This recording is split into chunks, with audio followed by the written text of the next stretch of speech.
जय हिंद दरोगा बाबू, कैसी चल रही है आप सबकी तैयारी। खाकी सीरीज 3.0 के लिए सबसे पहले तो एडिटोरियल टीम को बहुत बहुत धन्यवाद और special thanks to Praveen sir. इस सीरीज में कुल 20 टेस्ट करवाए जाएंगे जिसका शेड्यूल जारी कर दिया गया है एडिटोरियल के द्वारा, आप यहाँ देख सकते हैं। आप में से जो अभ्यर्थी इस सीरीज को ज्वाइन नहीं कर पाए हो तो घबराने की जरूरत नहीं है। इस यूट्यूब चैनल पर बिल्कुल फ्री में सभी टेस्ट का वीडियो आपको मिल जाएगा। बस करना क्या है, सब्सक्राइब करके बेल आइकन को प्रेस कर लेना है ताकि आने वाले टेस्ट का नोटिफिकेशन सबसे पहले आपको मिल जाएगा। आज हम लोग इस खाकी सीरीज 3.0 का पहला टेस्ट कंप्लीट करेंगे, तो चलिए स्टार्ट करते हैं। टेस्ट 1 बिल्कुल एग्जाम के जैसा पैटर्न बना हुआ है, 2 घंटे की समय अवधि रहती है जिस तरह एग्जाम में। चलिए बढ़ते हैं प्रश्न की तरफ। इस सीरीज की खासियत यह है कि ये बाइलिंगुअल सीरीज है, इंग्लिश और हिंदी दोनों माध्यम में प्रश्न आपको देखने को मिलेंगे। जो अंग्रेजी माध्यम के बच्चे हैं उनको भी कोई दिक्कत नहीं आने वाली है। चलिए पहला प्रश्न है, सूची 1 को सूची 2 से सुमेलित कीजिए। पहला सूची में दिया गया है महोत्सव और त्योहार, दूसरे में राज्य और स्थल दिए गए, इसको मिलान करना है। फ्लेमिंगो महोत्सव कहां से संबंधित है, टेस्ट में करवा भी रहे थे पहले आपको, आंध्र प्रदेश से संबंधित है। पांग साउ पास राष्ट्रीय महोत्सव, ये कहां से, अरुणाचल प्रदेश से, क्लियर। छठा अंतरराष्ट्रीय बाजरा महोत्सव बेंगलुरु से, और 23वां दिव्य कला मेला जो है यह बड़ोदरा गुजरात से संबंधित है। क्या हो गया, 1, 3, 2 और 4, 1, 3, 2 एंड 4 कौन सा होगा, ये ऑप्शन 3 इसका करेक्ट आंसर हो जाएगा। ठीक है, जो इंग्लिश माध्यम के बच्चे हैं उनके लिए क्वेश्चन ये रहा, इसका राइट आंसर क्या हो गया, विकल्प सी 1, 3, 2, 4, क्लियर। नेक्स्ट क्वेश्चन है, निम्न में से किस देश में HMPV वायरस का फैलाव हुआ है। राइट आंसर इसका क्या हो जाएगा, ये हो जाएगा चीन में हुआ है। कहां पर, चाइना में, विकल्प सी इसका करेक्ट आंसर हो गया। कोविड-19 के 5 साल बाद, आफ्टर 5 इयर्स, चीन में एक बार फिर नया वायरस का संक्रमण फैला जिसका लक्षण भी कोरोना वायरस की तरह मिलता जुलता है, और वायरस से संक्रमित होने पर मरीज में सर्दी और कोविड-19 जैसे लक्षण दिखाई दे रहे हैं। इसका सबसे ज्यादा असर जो है छोटे बच्चे पर, खासतौर के 2 साल के जो बच्चे हैं, कितने, 2 साल के जो बच्चे हैं, 2 इयर्स के, इस पर सबसे ज्यादा देखा जा रहा है। और चीन के रोग नियंत्रण और रोकथाम केंद्र जो चीन का है, CDC उसको कहा जाता है, इसके मुताबिक इसके लक्षण में खांसी आना, बुखार, नाक बंद होना और गले में घरघराहट, ये सभी शामिल है। HMPV वायरस की पहचान पहली बार जो हुआ था, कब हुआ था, 2001 ईस्वी में हुआ था, जब एक डच कंपनी, डच शोधकर्ता थे, कहां के, डच, ये शोधकर्ता ने सांस की बीमारी से जूझ रहे बच्चों में सैंपल निकाला था और इस वायरस का पता लगाया था। क्लियर है। नेक्स्ट क्वेश्चन देखते हैं, निम्न कथनों पर विचार करें और सत्य कथन की पहचान करें।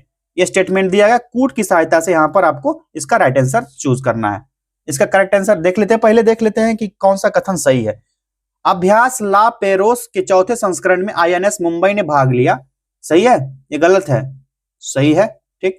इस अभ्यास का उद्देश्य समुद्री निगरानी, समुद्री अवरोधन संचालन और हवाई संचालन के क्षेत्र में सहयोग बढ़ाना है, ये भी सही है। दोनों कथन सही दिया गया है, तो विकल्प ए, विकल्प सी सही होगा, 1 और 2 दोनों, ठीक।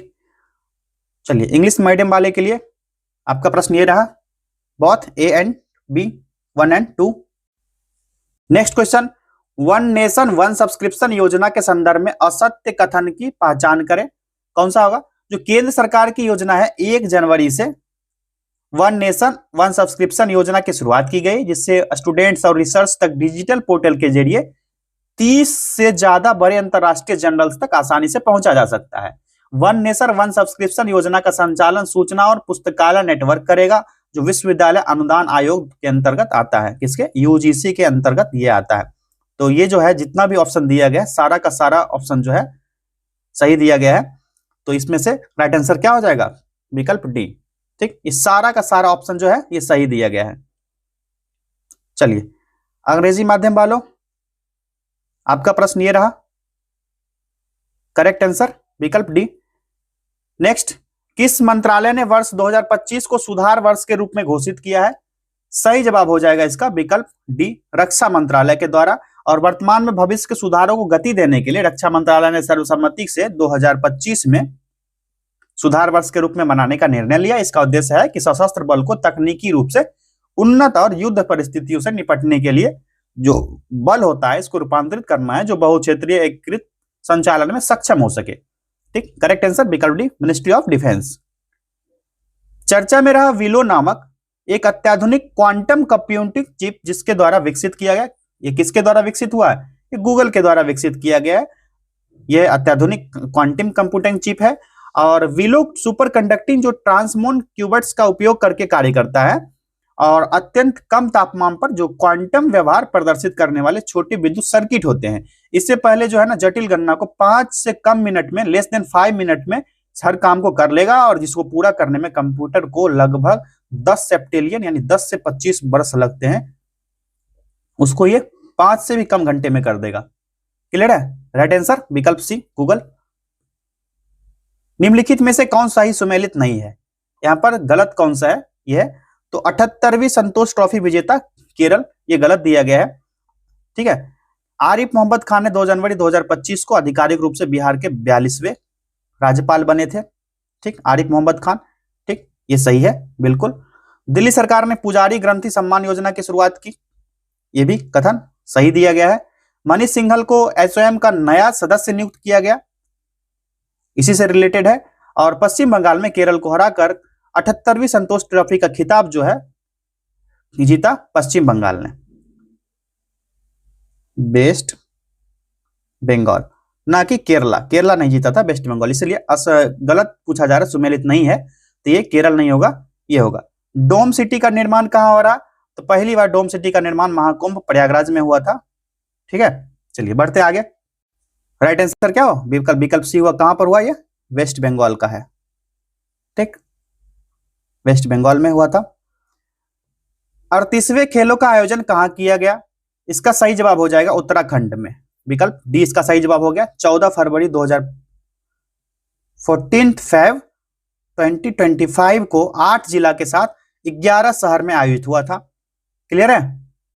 नेक्स्ट क्वेश्चन, 82वीं गोल्डन ग्लोब अवार्ड के संदर्भ में निम्नलिखित कथनों पर विचार कीजिए और सत्य कथन चुनने को कहा जा रहा है। पुट यहां दिया गया है, कौन सा ऑप्शन यहां पर सही होगा पहले इसको देख लीजिए, उसके बाद पुट का सहायता लेना है।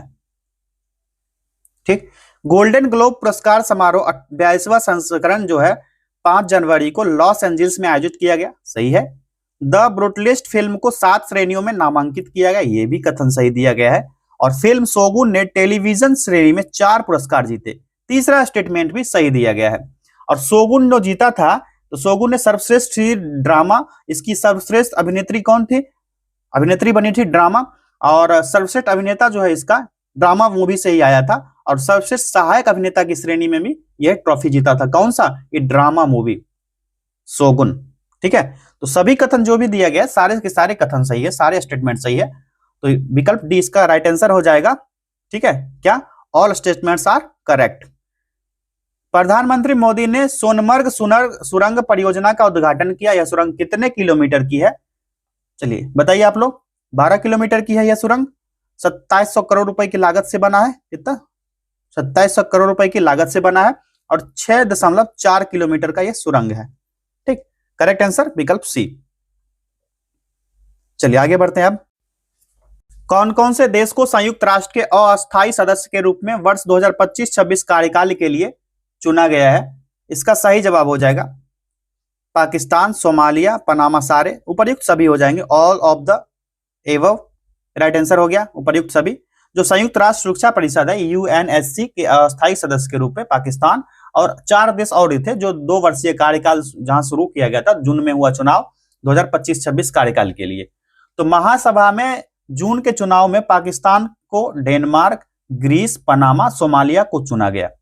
ये तो हो गया 1, सोमालिया 2, तीसरा पनामा और एक देश और था ग्रीस, इसको भी इसमें शामिल किया गया। ठीक है, ग्रीस भी ऑप्शन में आएगा तो वो भी टिक कर लेना आपको, ऑल ऑफ द एबव। चलिए आगे बढ़ते हैं। अब निम्नलिखित में से कौन सुमेलित नहीं है? चलिए फिर से पूछा जा रहा सुमेलित नहीं है, तो यहां पर देख लीजिए 30 जनवरी राष्ट्रीय मतदाता दिवस, ये सुमेलित नहीं है क्योंकि राष्ट्रीय मतदाता दिवस जो है ये हर वर्ष मनाया जाता है। कब? 25 जनवरी को, 25 जनवरी को मनाया जाता है, इसलिए ऑप्शन जो है गलत दिया गया है। कब? 25 जैन को मनाया जाता है। क्लियर है? बाकी सारे जो है दिए गए सारे के सारे सही हैं। चलिए अगला प्रश्न है, नासा के जेम्स वेब स्पेस टेलीस्कोप ने पृथ्वी के बड़े एक एक्सोप्लैनेट का पता लगाया जो रहने योग्य क्षेत्र में स्थित है और जिसमें जीवन सहायक परिस्थितियां होने की संभावना है। इस एक्सोप्लैनेट का नाम क्या है? इसका राइट आंसर हो जाएगा K2-18b इसका नाम है। और K2-18 नामक एक लाल बौने तारे के चारों ओर घूमता हुआ प्लेनेट है, इसलिए इसका नाम K2-18b दिया गया है। इसको ना और भी नाम नेमिंग किया गया है, इसका नाम रखा गया है एपिक, ठीक, 2019 1255 2b, ये भी नेमिंग किया गया है इसका कोडिंग करके। ये नेम भी देख लीजिए, याद रखिएगा, एपिक 2019 1255 2b। हो सकता है एग्जाम में पूछा जा सकता है ये ऐसे ही करके। चलिए राइट आंसर K2-18b। गणतंत्र दिवस समारोह के अवसर पर 8 वर्ष बाद बिहार की झांकी निकाली गई। इस झांकी में घोरा कटोरा जलाशय में स्थित भगवान बुद्ध की मूर्ति को दिखाया गया। घोरा कटोरा जलाशय कहाँ स्थित है? बताइए कहाँ स्थित है घोरा कटोरा ये जलाशय? राजगीर में है यह, ठीक है। और 8 वर्ष के बाद बिहार की झांकी निकाली गई थी। इस झांकी में घोरा कटोरा जलाशय में भगवान बुद्ध की मूर्ति को दिखाया गया और प्राचीन नालंदा महाविहार के भग्नावशेष को भी दर्शाया गया था। 76वां जो गणतंत्र दिवस समारोह का मुख्य अतिथि जो थे प्रबोवो सुबियांतो, ये इंडोनेशिया के राष्ट्रपति थे, ठीक। जो करंट अफेयर्स इसी से संबंधित है, गणतंत्र दिवस से, ठीक है। और गणतंत्र दिवस 2025 का थीम क्या था? विरासत, विरासत और विकास, इस थीम पर गणतंत्र दिवस मनाया गया 2025, ठीक है। क्वेश्चन नंबर 14 का राइट आंसर विकल्प बी राजगीर। नेक्स्ट क्वेश्चन है, युवा कार्यक्रम और खेल मंत्रालय के द्वारा जारी खेल पुरस्कारों के संदर्भ में निम्न कथन पर विचार कीजिए और सही कथन का चयन कीजिए। स्टेटमेंट देख लेते हैं, उसके बाद कोड की तरफ बढ़ेंगे। पहला है, गुकेश डी को शतरंज के लिए मेजर ध्यानचंद्र खेल रत्न पुरस्कार 2024 से सम्मानित किया गया, सही है। श्री मुरली कांत राजाराम पेटकर जी को अर्जुन पुरस्कार आजीवन श्रेणी से सम्मानित किया गया, ये भी सही है। सुश्री मनु भाकर जी को ओलंपिक्स में निशानेबाजी में 2 पदक जीतने के लिए अर्जुन पुरस्कार से सम्मानित किया गया, ये कथन जो है गलत दिया गया है, ठीक है। ये कथन जो है गलत दिया गया है, तो पहला और दूसरा कथन सिर्फ सही दिया गया है इसमें। तो राइट आंसर देख लेते हैं, बढ़ते हैं कूट की तरफ। कूट में 1 और 2, पहला ही विकल्प सही हो जाएगा। राइट आंसर 1 और 2। इंग्लिश वालों के लिए आपका ये क्वेश्चन रहा, आंसर हो जाएगा 1 और 2, ठीक है। चलिए नेक्स्ट क्वेश्चन है, NVS-02 उपग्रह जो इसरो के 100वां उपग्रह है, जिसे किस प्रक्षेपण यान या रॉकेट से प्रक्षेपित किया गया? इसका सही जवाब हो जाएगा GSLV F-15 से, विकल्प ए NVS-02 को, ठीक है। और श्री हरिकोटा के सतीश धवन अंतरिक्ष केंद्र में प्रक्षेपित किया गया था, क्लियर है। राइट आंसर विकल्प ए हो गया। चलिए अगला प्रश्न है, यहां पर बिहार में गंडक नदी के किनारे राज्य का पहला घड़ियाल अभ्यारण्य का निर्माण किस जिला में किया जाएगा? इसका राइट आंसर क्या होगा बताइए? गोपालगंज में, पहला ऑप्शन सही हो गया, गंडक नदी में। और भागलपुर का सुल्तानगंज जो है राज्य का पहला टूरिस्ट पार्क का निर्माण किया जाएगा, भागलपुर क्या टूरिस्ट पार्क यहां पर निर्माण किया जाएगा। और ये जो एडिटोरिया का ये टेस्ट जो हो रहा है, इसमें ना जनवरी का करंट अफेयर शामिल किया गया है, जनवरी 2025 का करंट अफेयर शामिल किया गया है। और लास्ट में जाकर के ना 6 टेस्ट जो होगा ये फुल लेंथ टेस्ट होगा, अभी जो है सेक्शनल टेस्ट है। चलिए आगे बढ़े आप। पद्म पुरस्कार 2025 के बारे में असत्य कथन का चयन करें। करेक्ट आंसर हो जाएगा विकल्प सी, पद्म पुरस्कार 2025 में 25 महिला और 13 व्यक्तियों को मरणोपरांत दिया गया, ये कथन जो है गलत दिया गया है। इसमें ना कुल 23 लोगों को दिया गया था, जिसमें 10 विदेशी थे यानी NRI थे, ठीक, और 13 को मरणोपरांत दिया गया था, ठीक है। तो 13 को मरणोपरांत ये सही है, 25 महिलाओं को ये गलत है, ठीक है। नेक्स्ट क्वेश्चन है, चलिए इसका राइट आंसर आप लोग देख लीजिए क्या हो जाएगा, विकल्प सी हो गया। The Padma awards 2025 were given to 25 women and 30 posthumously, ये रॉन्ग आंसर दिया गया, रॉन्ग आंसर ही पूछा जा रहा था। यहां पर देख सकते हैं आप लोग क्या कहा जा रहा है, सेलेक्ट इनकरेक्ट स्टेटमेंट। चलिए नेक्स्ट क्वेश्चन है, 18वीं वन रिपोर्ट 2023 के अनुसार सत्य कथन को चुने। सही जवाब इसका क्या होगा, विकल्प डी हो जाएगा, सारे कथन जो सही हैं, ठीक है। भारत वन रिपोर्ट 2023 के अनुसार भारत का वनावरण जो है 7,15,343 वर्ग किलोमीटर, सही है। क्षेत्रफल के अनुसार सर्वाधिक वनावरण वाले राज्य मध्य प्रदेश, अरुणाचल प्रदेश, छत्तीसगढ़ है। ये टेस्ट सीरीज जब करवा रहे थे पीछे भी, तो ये टेस्ट में क्वेश्चन आया था, हमारा टेस्ट जो पहले हो रहा था। वन स्थिति रिपोर्ट 2023 के अनुसार कुल भौगोलिक क्षेत्रफल का 21.76% है। ये भी सही है, तो तीनों कथन सही है, तो उपर्युक्त सभी कथन सही है। All those statements are correct. पुरानी जलोढ़ मिट्टी का भंडार बिहार के किस निम्नलिखित में से किस क्षेत्र में पाई जाती है? सही जवाब आप लोग बताइए, कहां पर? पटना और गया में। विकल्प ए सही जवाब हो जाएगा, पटना और गया में पाया जाता है। और इस मिट्टी का रंग जो होता है हल्का पीला रंग होता है। कैसा? हल्का पीला होता है इस मिट्टी का रंग, और गहरा भूरा होता है, गहरा भूरापन आता है इसमें। इसका विस्तार गया के दक्षिणी मैदान में और पटना भागलपुर तक भी इसका विस्तार है। और बिहार राज्य का गंगा मैदान है विश्व का सबसे उपजाऊ जलोढ़ मैदान पर स्थित है। ठीक है, गंगा में जलोढ़ की मिट्टी पाई जाती है, जलोढ़ मिट्टी। चलिए आगे बढ़े। कोसी मैदान की समुद्र तल से औसत ऊंचाई है, ये कितनी हो जाएगी ऊंचाई? 30 मीटर, 30 मीटर्स। विकल्प बी इसका राइट आंसर हो गया। और कोसी अपने साथ लाई उपजाऊ मिट्टी को मैदान में जमा कर देती है, जिससे यह कृषि के लिए बहुत उपजाऊ हो जाता है। नेक्स्ट क्वेश्चन है, नीचे दिए गए 4 युग्मों में से कौन सा युग्म सही सुमेलित नहीं है? एक तरफ अनुसंधान संस्थान दिया गया, दूसरी तरफ सिटी दिया गया, शहर दिया गया है। करेक्ट आंसर हो जाएगा हिमालयन वन अनुसंधान संस्थान देहरादून। ये सही नहीं है। ये अनुसंधान कहां पर है? ये हिमाचल प्रदेश में है, ना कि देहरादून में है, इसीलिए गलत हो जाता है। बाकी सारे जितने भी दिए गए ये सारे के सारे सही दिए गए हैं। ठीक, right answer Himalayan forest research institute, कहां? हिमाचल प्रदेश। नेक्स्ट क्वेश्चन, भारत का कौन सा राज्य जिप्सम, सीसा और जस्ता के उत्पादन के लिए प्रसिद्ध है? इसका सही जवाब क्या होगा? राजस्थान। ठीक है, 90% यहां पर उत्पादन होता है राजस्थान में, 90%। पृथ्वी के आंतरिक भाग में किस चट्टान का निर्माण अधिक उष्मा और दबाव के कारण होता है? सही जवाब हो जाएगा कायांतरित चट्टान का निर्माण। विकल्प डी सही जवाब हो जाएगा, मेटामॉर्फिक रॉक। ठीक, और ये जो होता है कायांतरित चट्टानें जो होती है उच्च ताप और दबाव के कारण बनती है। ये तब बनती है जब पहले से मौजूद चट्टान, जैसे अवसादी आग्नेय चट्टान, अत्यधिक गर्मी या दबाव या तरल पदार्थ में संपर्क में आ जाती है। और जब चट्टानें जो होती है पृथ्वी की गहराई में टेक्टोनिक प्लेट से मिलने वाले क्षेत्र में अधिक गर्मी और दबाव का सामना करती है, तो वो कायांतरित हो जाती है। ठीक है, नेक्स्ट क्वेश्चन है, 40 से 60 डिग्री उत्तर तथा दक्षिण अक्षांश के मध्य में पूरे वर्ष चलने वाली हवाएं क्या कहलाती है? इनको कहा जाता है पछुआ पवनें। ठीक है, पछुआ पवन जो उष्ण कटिबंध या उच्च दाब पेटी में ध्रुवीय निम्न दाब पेटियों की ओर बहने वाली पवन है। और उत्तरी गोलार्ध से लेकर के दक्षिणी पश्चिम से उत्तर पूर्व की ओर तथा दक्षिणी गोलार्ध में जो है ये उत्तर पश्चिम से दक्षिण पूर्व की ओर बहती है। क्लियर है? पछुआ पवनें जो है 40 डिग्री से 65 डिग्री साउथ अक्षांश के बीच सबसे अच्छी तरह विकसित है। ठीक है, 65 डिग्री तक साउथ अक्षांश। राइट आंसर क्या आ गया? वेस्टरलाइज। ठीक, नदी डेल्टा के संदर्भ में निम्नलिखित में से कौन सा कथन सही नहीं है? राइट आंसर इसका क्या होगा?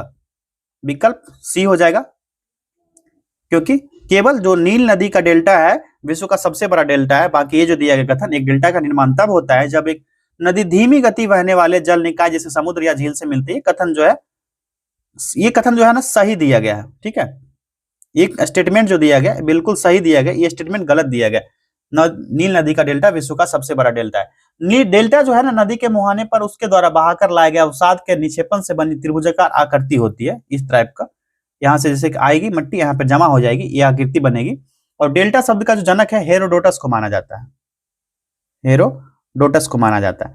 तो क्या है, कौन सा कथन सही नहीं है? तो केवल 2। ठीक है, ओनली 2। नीलगिरी और अन्नामलाई पहाड़ियों के बीच स्थित दर्रा क्या है? ये कौन सा दर्रा है? पालघाट दर्रा। विकल्प बी सही जवाब होगा, पालघाट।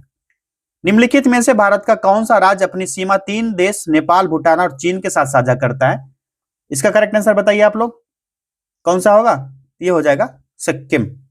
विकल्प सी सही जवाब हो गया, सिक्किम। क्लियर? सूची 1 को सूची 2 से सुमेलित कीजिए और सूची के अंत में दिए गए कूट से सही उत्तर चुनिए। चलिए इसको मिलान कीजिए। सिमलीपाल कहां? ओडिशा। ठीक, दिहांग दिवांग अरुणाचल प्रदेश। क्लियर? और नोकरेक मेघालय और कोल्ड डेजर्ट हिमाचल प्रदेश। क्या हो गया? 4, 3, 2 और 1। कूट की तरफ बढ़े। देख लीजिए कूट में 4 3 2 और 1, विकल्प डी सही जवाब हो गया। ठीक है, चलिए अगला प्रश्न है पारिस्थितिक निकेत या आला किससे संबंधित है? तो इसका सही जवाब हो जाएगा विकल्प डी, पारिस्थितिक तंत्र से जीव की स्थिति परक या क्रियात्मक संबद्धता से संबंधित है यह। पर्यावरण से संबंधित निम्नलिखित सम्मेलन पर विचार कीजिए। ठीक है, यहां पर जो दिया गया है, एक तरफ कन्वेंशन और कब लागू हुआ ये कहा जा रहा है, और यहां पर कहा जा रहा है कूट की सहायता से कौन सा जोड़ा सही सुमेलित है।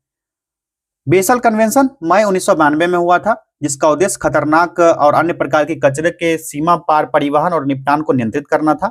और इस कन्वेंशन पर 22 मार्च 1989 को साइन कर दिया गया था और 5 मई 1992 को लागू हो गया। 5 मई 1992 को, 1992 में। ठीक है, पहला सही है।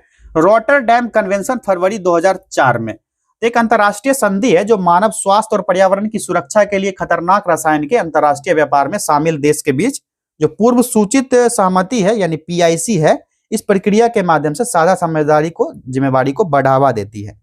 ये फरवरी 2004 में आया था, ये भी सही है। स्टॉकहोम कन्वेंशन के बारे में आप लोग जानते हैं, ये अंतर्राष्ट्रीय संधि है जिसका उद्देश्य मानव स्वास्थ्य और पर्यावरण को अस्थायी कार्बनिक प्रदूषक से बचाना है। और ये जो है 22 मई 2001 को हस्ताक्षरित हुआ था। कब? 22 मई 2001 को इस पर साइन किया गया और अस्तित्व में कब आया? 17 मई 2004 को। 2004 को अस्तित्व में आया, तो 2004 में, मई 2004 में। ये भी स्टेटमेंट सही है। तो राइट आंसर क्या हो जाएगा? सही जोड़ा सुमेलित करने कहा जा रहा है। तो सारे के सारे सही थे ना, तो उपयुक्त राइट आंसर हो जाएगा उपयुक्त सभी, ऑल ऑफ द एबव। ठीक है, विकल्प डी। प्रति चक्रवात के संबंध में निम्नलिखित में से कौन सा कथन जो है सत्य है? तो इसके केंद्र में वायुदाब उच्चतम होता है, सही है। इसमें हवा की दिशा केंद्र के परिधि की ओर रहती है, ये भी स्टेटमेंट सही दिया गया है। भूमध्य रेखीय भाग में इसका पूर्णतः अभाव रहता है, ये भी सही है। और ये जो होता है साफ आसमान और शांत मौसम की विशेषता है। इसके अतिरिक्त उत्तरी गोलार्ध में प्रति चक्रवात दक्षिणावर्त होता है, और यहाँ पर दक्षिणी गोलार्ध में क्या होगा? वामावर्त होगा। ठीक है, उत्तरी गोलार्ध में दक्षिणावर्त और दक्षिणी गोलार्ध में वामावर्त घूमेगा। और प्रति चक्रवात का केंद्र जो होता है उच्च वायुमंडलीय दाब वाला होता है, और हवा जो है केंद्र से बाहर की ओर होता है, तो केंद्र से परिधि की ओर। ठीक, तो इसका राइट आंसर क्या होगा? उपयुक्त सभी, सारे स्टेटमेंट सही दिए गए। अगला प्रश्न, आर्कटिक महासागर बेरिंग जल संधि से जुड़ा महासागर है, कौन सा? यह हो जाएगा प्रशांत महासागर। ठीक, पैसिफिक ओशियन। एक बेरिंग जल संधि है, क्या? बेरिंग जल संधि ये किसको किसको जोड़ती है? तो प्रशांत महासागर को पैसिफिक ओशन को किससे जोड़ने का काम करते हैं ये जोड़ती है किसको? आर्कटिक ओशन को जोड़ती है। बेरिंग जल संधि जो है पैसिफिक ओशन को आर्कटिक ओशन से जोड़ने का काम करती है। क्लियर? चलिए सूची 1 को सूची 2 से सुमेलित कीजिए और नीचे दिए गए कूट का सही प्रयोग करके सही उत्तर चुनने कहा जा रहा है। अनुच्छेद से मिलान करना है, कौन सा अनुच्छेद किससे संबंधित है यहां पर। चलिए बताइए आप लोग। अनुच्छेद 26 किससे संबंधित है? धार्मिक कार्य के प्रबंध की स्वतंत्रता इसमें बताया गया है, जल्दी से मिलान कीजिए। अनुच्छेद 40 ग्राम पंचायतों का गठन। ठीक, उसके बाद 98 आर्टिकल 98 जो संसद सचिवालय से संबंधित है। 239 है संघ शासित क्षेत्र के प्रशासन से संबंधित। 3, 4, 2 एंड 1। 3, 4, 2 एंड 1 कौन सा ऑप्शन होगा कूट में? विकल्प ए, पहला ही सही राइट आंसर हो गया। चलिए अंग्रेजी माध्यम वाले विकल्प ए सही है। दोनों को मिलाकर चल रहे हैं, थोड़ा सा टेस्ट में टाइम लगेगा। और हिंदी माध्यम वाले ज्यादा ये पैनिक ना हो, सभी को लेकर चलना है ना। आप में से किन्हीं को भी इस टेस्ट का पीडीएफ चाहिए होगा तो आप लोग हमारे टेलीग्राम चैनल पर ले सकते हैं। परीक्षा वाटिका सर्च कीजिएगा टेलीग्राम चैनल पर, या फिर आप लोग इस नंबर पर पीडीएफ का डिमांड कर सकते हैं। दोनों में से कहीं भी आप लोग ले सकते हो। ठीक है, इस नंबर पर व्हाट्सएप पर भी मिल जाएगा आपको, और परीक्षा वाटिका टेलीग्राम चैनल पर भी आपको ये पीडीएफ मिल जाएगा। चलिए नेक्स्ट क्वेश्चन है, वर्ष 2011 में भारत के संविधान में होने वाले 97वें संशोधन का संबंध किस विषय से है? सही जवाब हो जाएगा सहकारी संस्थाओं का गठन व कार्य संचालन से। किससे? Formation and functioning of cooperative institution से। अगला प्रश्न, पंचायती राज के संदर्भ में कौन सा कथन सत्य है? राइट ऑप्शन हो जाएगा इसका विकल्प सी, पंचायती राज संस्थाओं का चुनाव जो है राज्य चुनाव आयोग के पर्यवेक्षण में होता है। ठीक है, इसमें मुखिया जनप्रतिनिधि होता है, प्रत्यक्ष निर्वाचन से होता है, उप मुखिया और प्रत्यक्ष निर्वाचन से, वार्ड सदस्य इसका भी प्रत्यक्ष निर्वाचन होता है, और प्रमुख जो होता है प्रखंड प्रमुख वो अप्रत्यक्ष निर्वाचन से बनता है। जो संसद जो वहां के समिति होते हैं, पंचायत समिति सदस्य जो बनते हैं उनके द्वारा ही चुन लिया जाता है एक प्रमुख। ठीक है, तो इसका करेक्ट आंसर क्या हो गया? Elections to Panchayati Raj institutions are conducted under the supervision of the state election commission, विकल्प C, option C is the correct answer. Next, एक साधारण विधेयक पर संसद के दोनों सदनों की सम्मिलित बैठक में मतदान हो सकता है यदि कोई मतदान उसे बिना पारित किए रख सकता है। सही जवाब 6 माह तक। ठीक है, कितने? 6 मंथ तक। संयुक्त संसदीय समिति के अध्यक्ष का मनोनयन किसके द्वारा किया जाता है? लोकसभा अध्यक्ष के द्वारा, विकल्प डी इसका करेक्ट आंसर हो जाएगा। जो जेपीसी का अध्यक्ष होता है, जेपीसी का चयन जो होगा लोकसभा के अध्यक्ष द्वारा किया जाएगा और अध्यक्ष समिति के सदस्यों में से एक चुना जाएगा। राइट आंसर क्या हुआ? विकल्प D, the speaker of the Lok Sabha.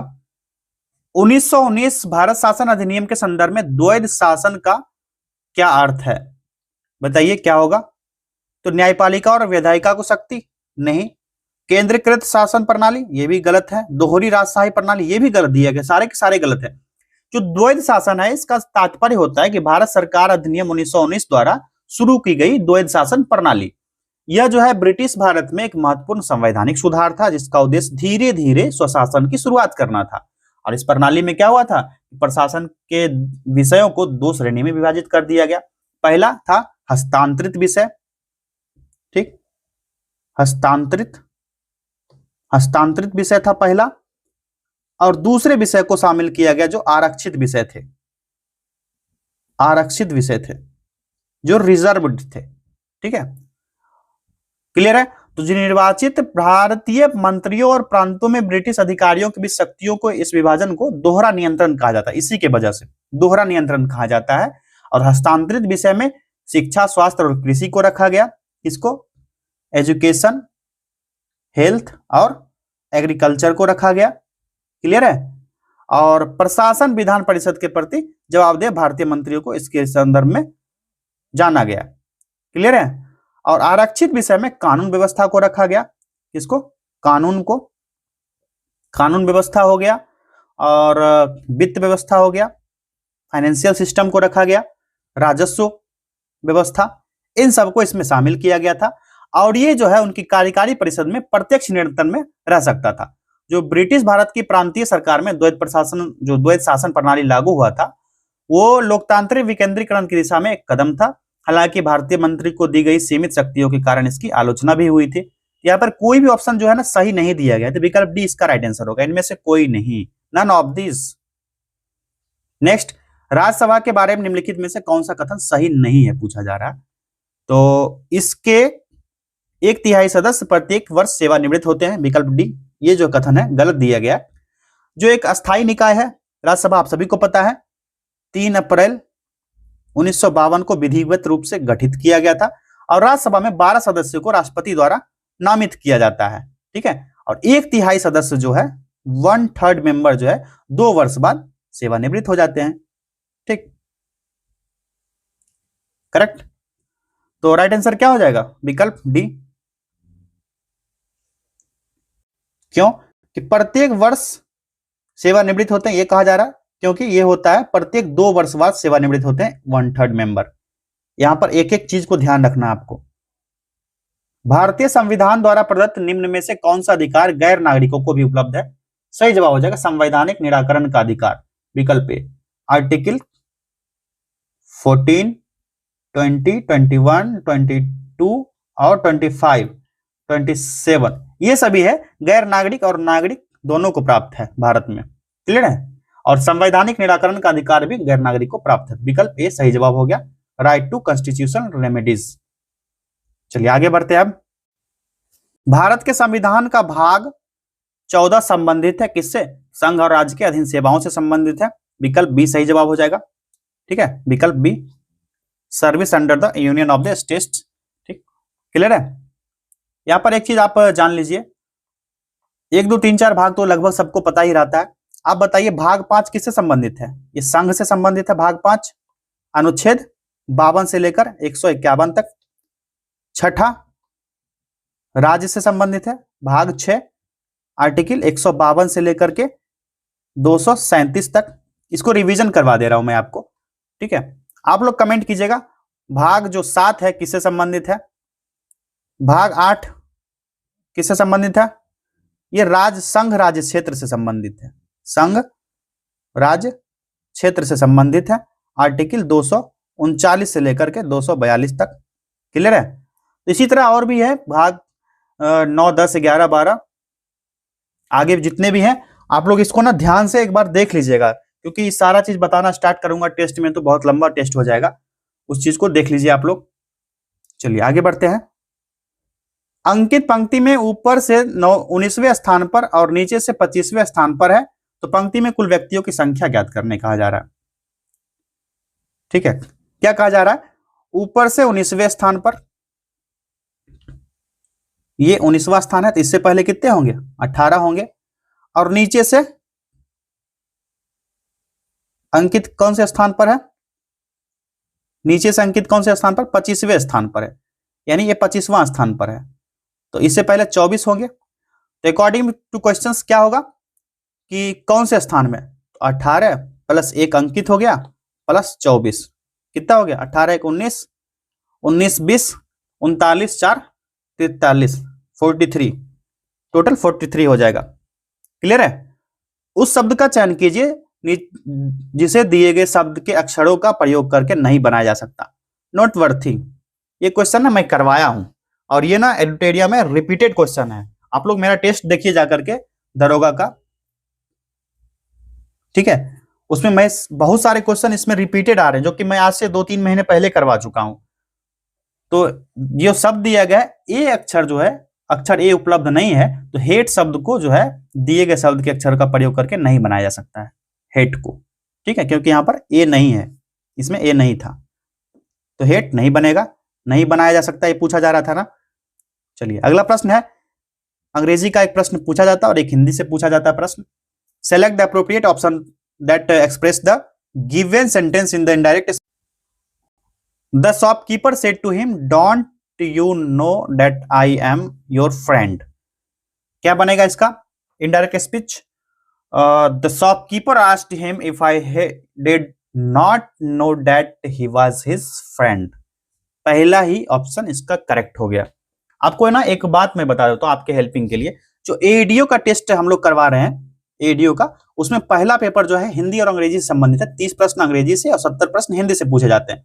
आप लोग अगर एडीओ की तैयारी कर रहे हैं तो टेस्ट सीरीज उसको भी देख लीजिए, नहीं तो आप ना दरोगा में जो 2 क्वेश्चन पूछा जाता है अंग्रेजी से, 2 हिंदी से, तो 10 टेस्ट उसका करवाया गया है, उसके आगे भी आगे चल रहा है, तो 10 टेस्ट आप लोग कर लेंगे तो दरोगा में 2 इंग्लिश 2 हिंदी का क्वेश्चन आपका नहीं छूटेगा। 4 क्वेश्चन तो आपका बन गया है, 4 क्वेश्चन से आप आगे रहेंगे। क्लियर है? उसको जाकर देखिए, बाकी इधर उधर घूमने की जरूरत नहीं, इसी चैनल पर आपको मिल जाएगा वो एडीओ का टेस्ट पेपर 1।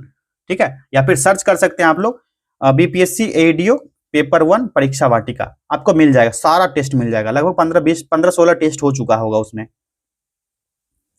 अगला प्रश्न, select the appropriate antonym. Distant का एंटोनिम पूछा जा रहा है, क्या होगा? ये क्लोज हो जाएगा, क्लोज। डिस्टेंस मतलब होता है क्या? डिस्टेंट मतलब होता है दूरस्थ, दूर, और क्लोज का मतलब होता है समीप। उल्टा पूछा जा रहा था तो उल्टा यही हो गया। चलिए आगे बढ़ते हैं। अब दिग्दर्शन का सही संधि विच्छेद होगा, क्या होगा? दिक् जोड़ दर्शन। दिक् जोड़ दर्शन कौन सा है? विकल्प डी। एक मुंह दो बात मुहावरे का अर्थ क्या होगा? तो अपनी बात से पलट जाना। ठीक है, विकल्प सी सही जवाब हो जाएगा। चलिए शुद्ध वर्तनी का चयन कीजिए। शुद्ध वर्तनी इसमें से कौन सा है? 3 प्रश्न हो गए हैं, 2 ही पूछा जाता दरोगा में।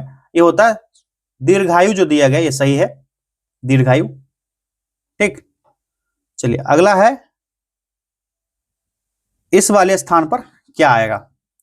चलिए इसको सॉल्व करा जाए। 21 में 31 जोड़ा गया तो ये 21 में 31 जोड़ा गया तो 31 कितना हो गया? 52 हो गया। और 39 प्लस 46 कितना होगा? 85। इसी तरह 16 प्लस 83 कितना हो जाएगा? 99 हो जाएगा। खाली स्थान पे क्या आएगा? 99। विकल्प डी इसका करेक्ट आंसर हो गया। इसी तरह से इसको कोडिंग डिकोडिंग करना होता है। एक खेत में कुछ बत्तख और घोड़े मौजूद है, कुल मिलाकर 120 पैर और 50 सिर है, तब बताएं कि खेत में कितने घोड़े हैं। बताइए, क्वेश्चन ना एडीओ में मैंने करवाया है, ठीक है। आप लोग को अगर ट्रस्ट नहीं होगा तो एडीओ का टेस्ट सीरीज जो है पेपर 3 का आप लोग जाकर के देख सकते हैं, दूसरा या तीसरा टेस्ट में करवाए हैं, सेम क्वेश्चन एडीओ में। तो आप लोग बताइए इसका आंसर क्या होगा। घोड़ा को मान चलिए, बत्तख को एक्स मान लेते हैं, घोड़ा को वाई मान लेते हैं। कुल सिर कितना होगा? एक्स प्लस वाई और 2x प्लस 4y कितना है? x plus Y is equal to 50 एक इक्वेशन, और 2x plus 4y is equal to 120। ये पहला इक्वेशन मान लीजिए, दूसरा इक्वेशन ये बन गया। यहां से सॉल्व कर सकते हो आप लोग। द्विघात समीकरण आप लोग बचपन में पढ़ते आ रहे हो, 10th से ही पढ़ते आ रहे हो। यहां पर क्या होगा? इसमें माइनस हो जाएगा तो एक x बचेगा और यहां पर 3y, तो हो गया। इधर कितना बचेगा? 120 में से 50 गया तो 70। इसका मान निकल के आएगा कितना? इसको माइनस कर दीजिए, 70 माइनस 30, x का मान हो जाएगा 40 और y का मान आ जाएगा निकल के 10। ठीक है, ये क्वेश्चन सॉल्व किया गया था। नेक्स्ट क्वेश्चन देखते हैं आप। चलिए, इसका आंसर भी बताना है ना, कौन सा हो गया इसका आंसर? विकल्प ए। ठीक है, बताएं कि खेत में कितने घोड़े हैं, तो घोड़े कितने हो जाएंगे? 10, क्योंकि घोड़ा को हमने y माना था। चलिए, अगला प्रश्न है 15%, 20% और 30% की क्रमिक छूट एक एकल छूट निम्नलिखित में से किसके समान है? छूट बट्टा का प्रश्न है। करेक्ट आंसर इसका क्या होगा? 52.4%। ठीक है, 52.4%। ए और बी एक साथ कार्य करते हैं, 14 दिनों के लिए कुल 28,000 रुपए प्राप्त करते हैं। कार्य में ए की दक्षता बी की दक्षता की 4 गुनी थी। ए का दैनिक वेतन क्या था? क्या होगा? तो इसको सॉल्व किया गया था। विकल्प ए सही जवाब होगा। Option A 16,000। चलिए आगे बढ़े। सविनय अवज्ञा आंदोलन की असफलता के बाद गांधी जी ने किसको महत्व दिया? इसका राइट आंसर क्या होगा? रचनात्मक कार्यक्रम को। विकल्प ए कंस्ट्रक्टिव प्रोग्राम को। वर्ष 1911 में किस सामाजिक कार्यकर्ता ने ब्रिटिश विधान परिषद के समक्ष निःशुल्क तथा अनिवार्य प्राथमिक शिक्षा का प्रस्ताव रखा था?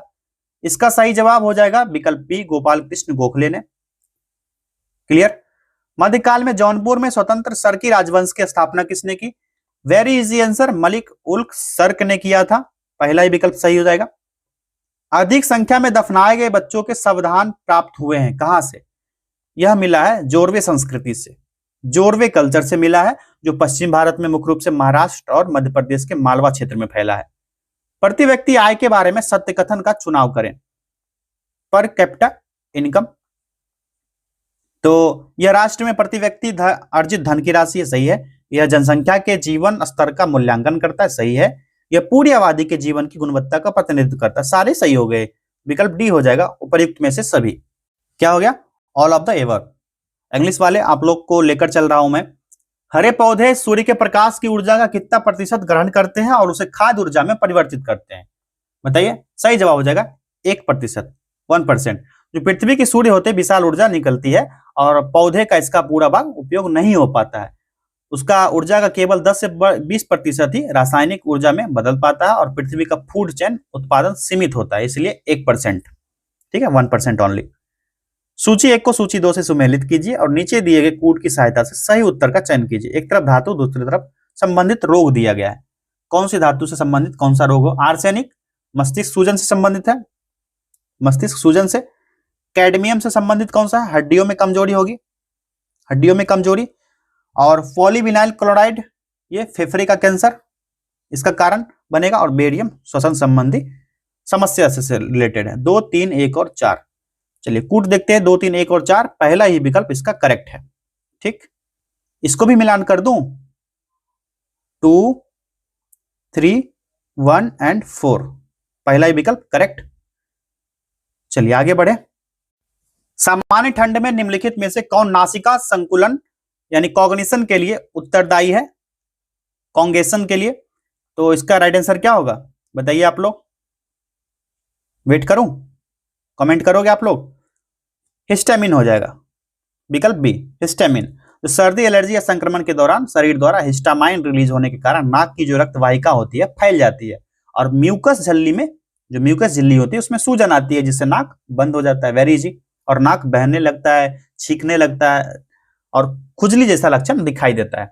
डॉक्टर इस समस्या के रोकथाम के लिए जो है एंटीहिस्टामिन देते हैं। क्या? एंटीहिस्टामिन, जो कि हिस्टामिन के प्रभाव को रोकते हैं। किसके? हिस्टामिन को प्रभाव को क्या देते हैं? एंटीहिस्टामिन देते हैं। निम्नलिखित अधिनियम को उनके कार्यक्रम अनुसार व्यवस्थित करें एवं नीचे दिए गए कूट से सही उत्तर का चयन कीजिए। सही उत्तर का चयन करना है, पहले देख लेते हैं कौन सा ईयर क्या होगा। जो लेक्स लोकी अधिनियम कब पारित हुआ?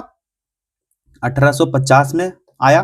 बंगाल टेनेंसी अधिनियम कब आया था? 1885 में। आयु की सहमति अधिनियम 1891। उसके बाद भारतीय विश्वविद्यालय अधिनियम जो कर्जन एक्ट था, कर्जन एक्ट के नाम से जाना जाता है इसको, 1904 में आया था। ये तो एक लाइन से हो गया भैया, 1 2 3 4 हो जाएगा, सारे तो सजाया गया पहले से ही। 1 2 3 और 4, 1 2 3 एंड 4। सूची 1 को सूची 2 से सुमेलित कीजिए और नीचे दिए गए कूट का प्रयोग करके सही उत्तर चुनिए। चलिए इसको मिलान किया जाए। फुतुह उस सलातीन जो है यह अब्दुल मलिक इसामी से संबंधित है। दूसरा, फुतुहात ए फिरोज शाही जो कि फिरोज शाह तुगलक से रिलेटेड है। तारीख फिरोज शाही आप सभी को पता है, जियाउद्दीन बर्नी। और खजैन उल फुतुह अमीर खुसरो। यह हो गया 2 1 4 और 3, 2 1 एंड 4 3। विकल्प सी इसका करेक्ट आंसर हो जाएगा। ठीक है, विकल्प सी। चलिए आगे बढ़े अब।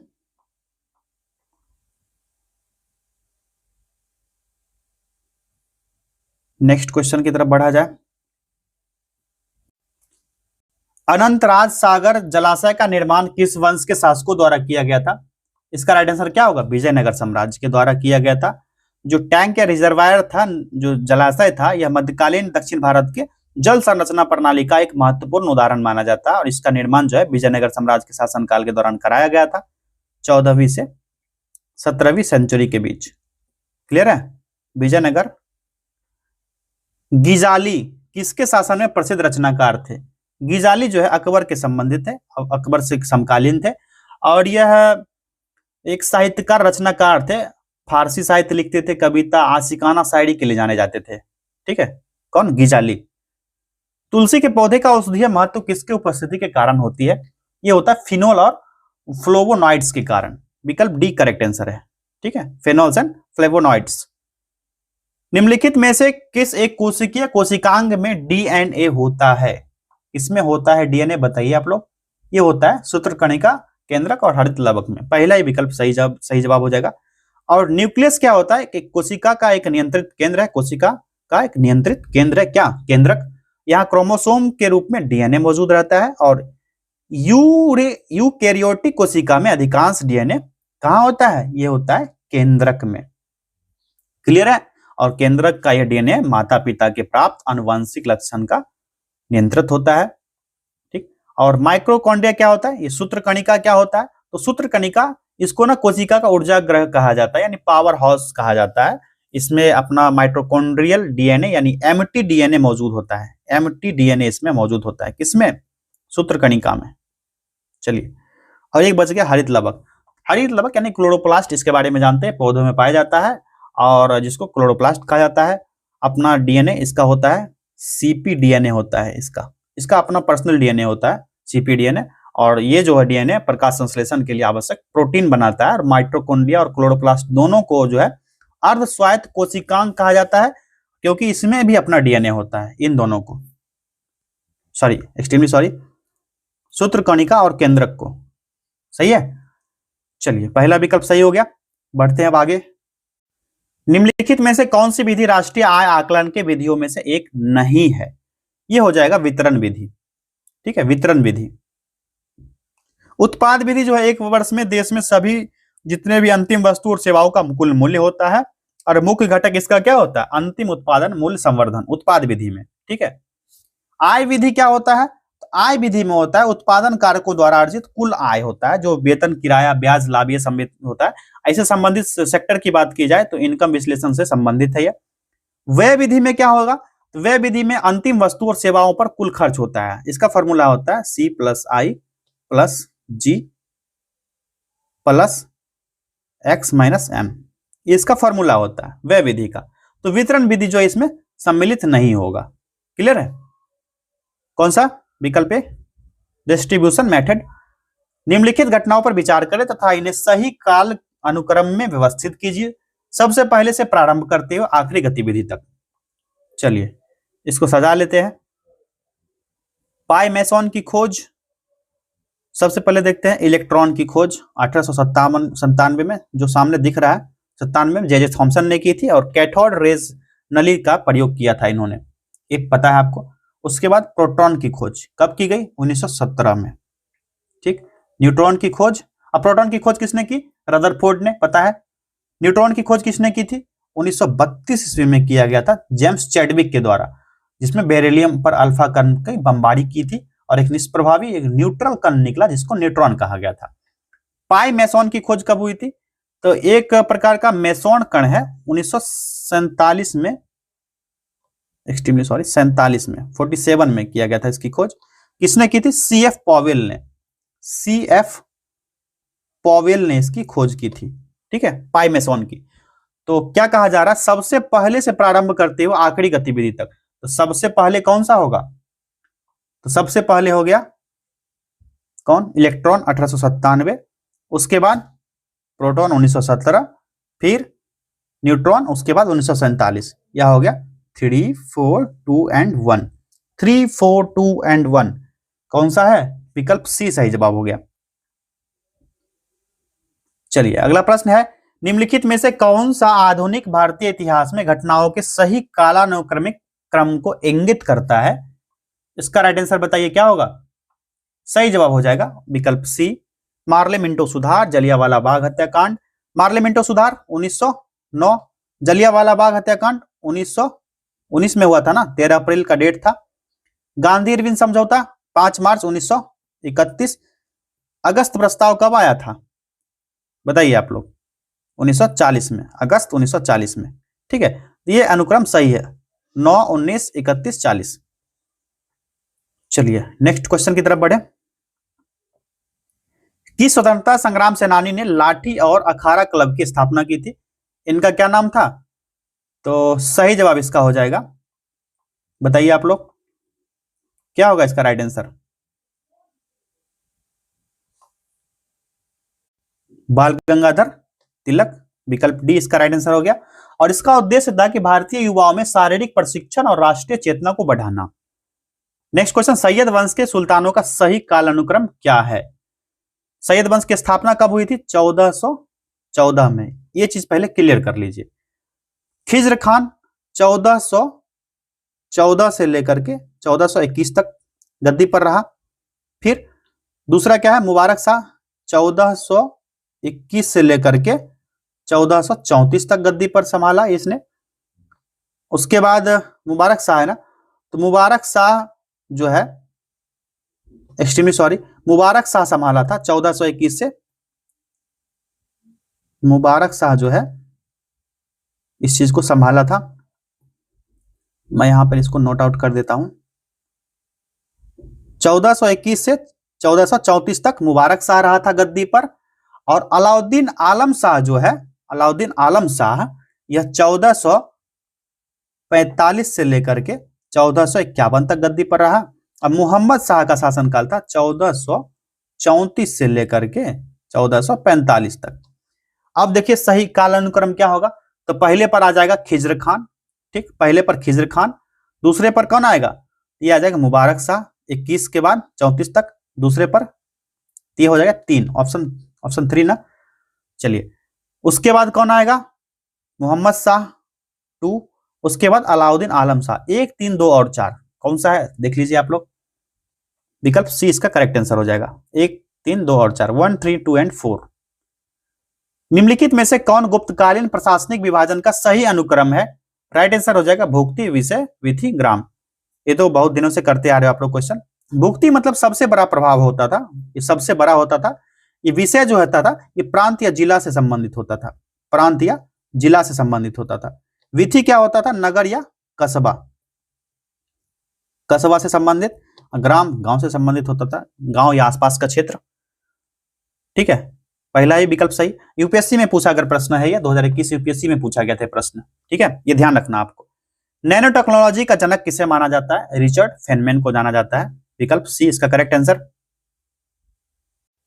किस शैवाल से आयोडीन की प्राप्ति होती है, iodine is obtained from which algae. Correct answer क्या होगा, विकल्प बी लैमिनेरिया, लैमिनेरिया। निम्नलिखित में से किस विटामिन की कमी से सीलिएक रोग होता है, किस विटामिन की कमी से होता है, विटामिन बी12 की कमी से, विटामिन बी12 की कमी से क्या होता है, ये सीलिएक डिजीज होता है। किसने कहा था कि साक्षरता अपने आप में शिक्षा नहीं है, यह कथन किसका है, गांधी जी का कथन है। विकल्प सी Mahatma Gandhi. Bullet proof jacket के निर्माण में आमतौर पर निम्नलिखित में से किस सिंथेटिक फाइबर का उपयोग किया जाता है, पता है, केवलर का।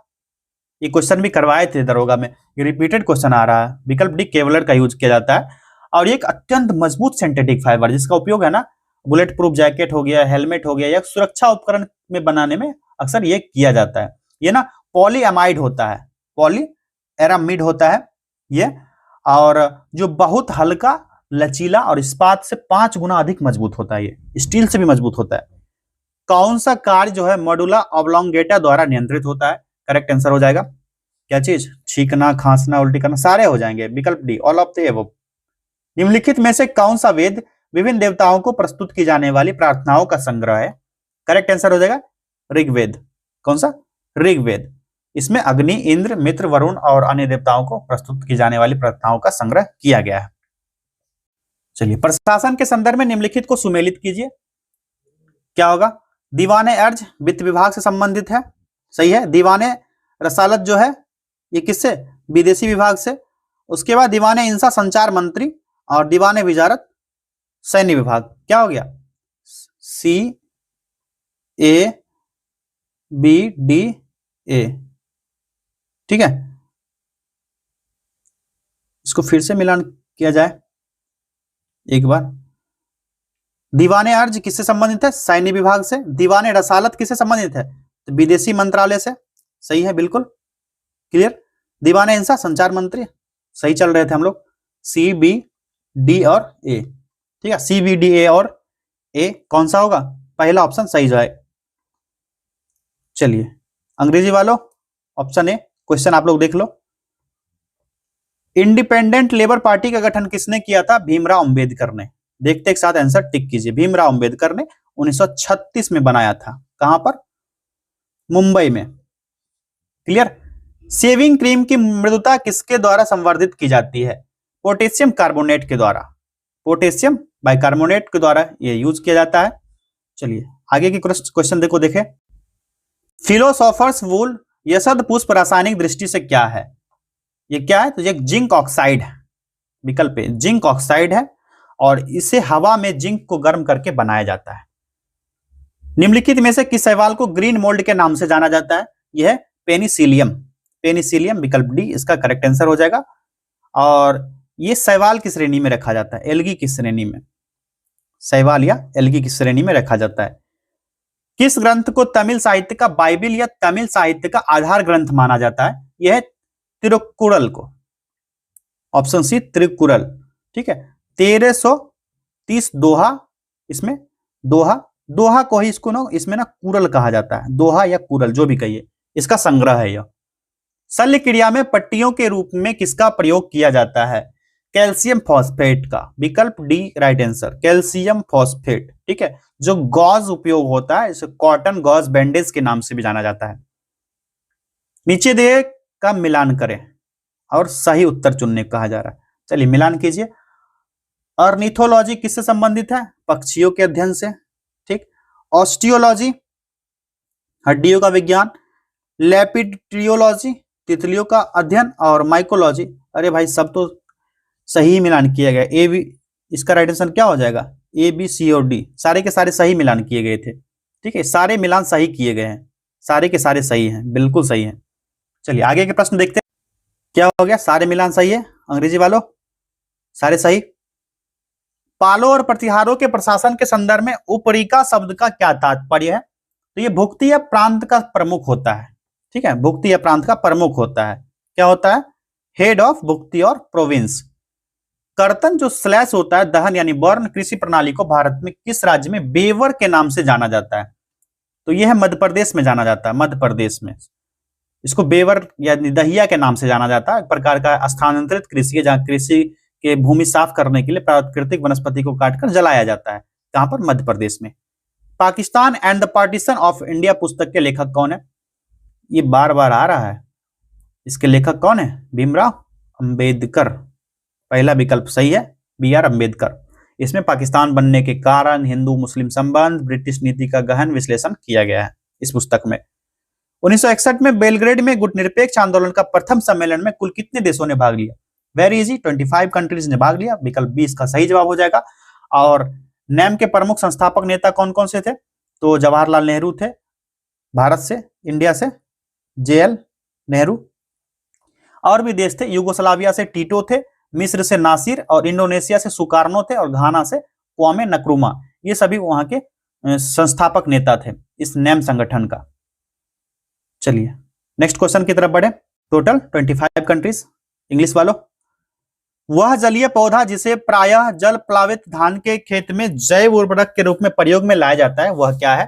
करेक्ट आंसर हो जाएगा एजोला, विकल्प बी। माथुरी लोक नृत्य किस राज्य में प्रचलित है? बताइए आप लोग, किस राज्य का है? तेलंगाना का। विकल्प सी इसका करेक्ट आंसर होगा तेलंगाना। क्या यहाँ का आदिलाबाद जिला में पाए जाने वाला उमजी और इंट्रावेली जंगल में रहने वाली जनजातियां जो है लोक नृत्य का अभ्यास करती है। आयोडीन और पोटेशियम क्लोराइड के मिश्रण में आयोडीन को अलग किया जा सकता है। कैसे अलग किया जाएगा बताइए? तो ऊर्ध्वपातन द्वारा। ऊर्ध्वपातन द्वारा, विकल्प सी सब्लिमेशन द्वारा। किसके? सब्लिमेशन द्वारा। निम्नलिखित में से कौन सा कृषि पद्धतियों का सही क्रम हो? यह है मिट्टी तैयार करना, बुआई, सिंचाई, कटाई। विकल्प बी। मिट्टी तैयार करो, बुआई करो, सिंचाई करो, कटाई कर लो फसल। Soil preparation, sowing, irrigation, harvesting. चलिए आगे बढ़े। पूंजीगत खाता परिवर्तनीयता की सिफारिश निम्न में से किस समिति ने की थी? राइट आंसर इसका क्या होगा? तारापुर समिति के द्वारा किया गया था। विकल्प ए सही जवाब हो जाएगा। कैपिटल अकाउंट कन्वर्टिबिलिटी का संबंध तारापुर समिति से है, तारापुर कमेटी। बिना प्रतिनिधित्व तो कोई कराधान नहीं, किस क्रांति का नारा था? सही जवाब इसका क्या होगा बताइए आप लोग, अब आपको बताना है। अमेरिकन क्रांति से संबंधित था ये। किससे? अमेरिकन रेवोल्यूशन से संबंधित था। 1775 से 83 में उपनिवेशों का मुख्य नारा था यह। ठीक है, 1775 से 83 के बीच हुआ था। फ्रांस में 14 जुलाई तक किस ऐतिहासिक घटना के कारण मनाई जाती है? करेक्ट आंसर क्या होगा? यह हो जाएगा बास्टिल का पतन हुआ था। The fall of the Bastille, 14 July, year था 1789। चलिए आखिरी प्रश्न है। 2011 की जनगणना के अनुसार बिहार की जनसंख्या का कितना प्रतिशत शहरी क्षेत्र में रहता है? तो करेक्ट आंसर हो जाएगा ये 11.3% रहता है कुल। ठीक है, बिहार की आबादी का 11.3%, जबकि शेष जो है 88.7% जो है ग्रामीण क्षेत्र में रहता है, ग्रामीण क्षेत्र में। चलिए सारे प्रश्न हो गए। नेक्स्ट टेस्ट होगा 12 नवंबर को। आप लोग चैनल को सब्सक्राइब कर लीजिए और बेल आइकन को प्रेस कर लीजिए। नेक्स्ट टेस्ट जब डाला जाएगा तो आपको नोटिफिकेशन मिल जाएगा। क्लियर है? कब? 12 नवंबर को। डेट याद रखना है आपको। चलिए मिलेंगे नेक्स्ट टेस्ट में। सब्सक्राइब कीजिए और शेयर कर लीजिए अपने साथियों के बीच। बहुत बहुत धन्यवाद।